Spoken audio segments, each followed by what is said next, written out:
ராமராமா, வெள்ளிக்கிழமை உக்கிரவாசரः ஏப்ரல் மாதம் 24ஆம் தேதி, பராபவ வருஷம் சித்திர மாதம் 11ஆம் தேதி, அஷ்டமி திதி, புஷ்ய நட்சத்திரம், திருதி யோகः, பத்ராகரணம். ராகுகாலம் இன்னைக்கு கார்த்தால 10:30 மணியிலிருந்து 12 மணி வரை, யமகண்டம் மதியம் 3 மணியிலிருந்து 4:30 மணி வரை.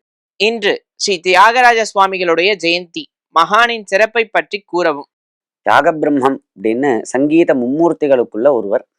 தியாகராஜ சுவாமிகள் பல கீர்த்தனைகள் பண்ணியிருக்கார். சங்கீத உலகத்துக்கு பெரிய வரப்பிரசாதம். ராமனிடத்துல அபாரமான பக்தி தியாக பிரம்மத்துக்கு. இது எல்லாத்தையும் காட்டிலும் தியாகராஜர் ஒரு விஷயத்தை நமக்கு சொல்லி கொடுத்துருக்கார். ராமநாமாவனுடைய ஒரு மகத்துவத்தை நமக்கு சொல்லி கொடுத்துருக்கார். ராமநாமாவை ஜபித்து பக்தியோட உருகி ராமநாமாவை ஜபித்து ஜபித்து ராமனையே நேர பார்த்தவர். பிரத்யட்சமாக ராமனை பார்த்தவர் தியாக பிரம்மம். ஒவ்வொரு நாளும் 1,25,000 ராமநாமா ஜபிப்பார்.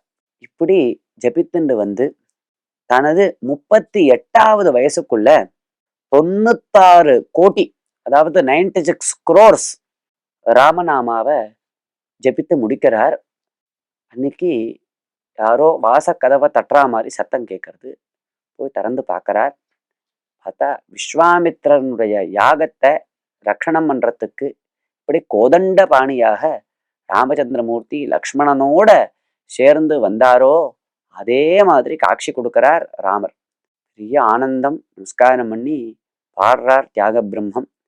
அப்படி ராமநாமாவனுடைய மகத்துவத்தை உலகத்துக்கு எடுத்து காண்பித்ததான ஒரு அவதார புருஷர் தியாக பிரம்மம்னு சொல்லக்கூடிய தியாகராஜ சுவாமிகள். அவளுடைய ஜெயந்தி. இன்றைய தினம் நாம் அவரை நமஸ்காரம் செய்து ஸ்மரித்து அவருடைய அனுகிரகத்தை பெற வேண்டும். ராம் ராம்.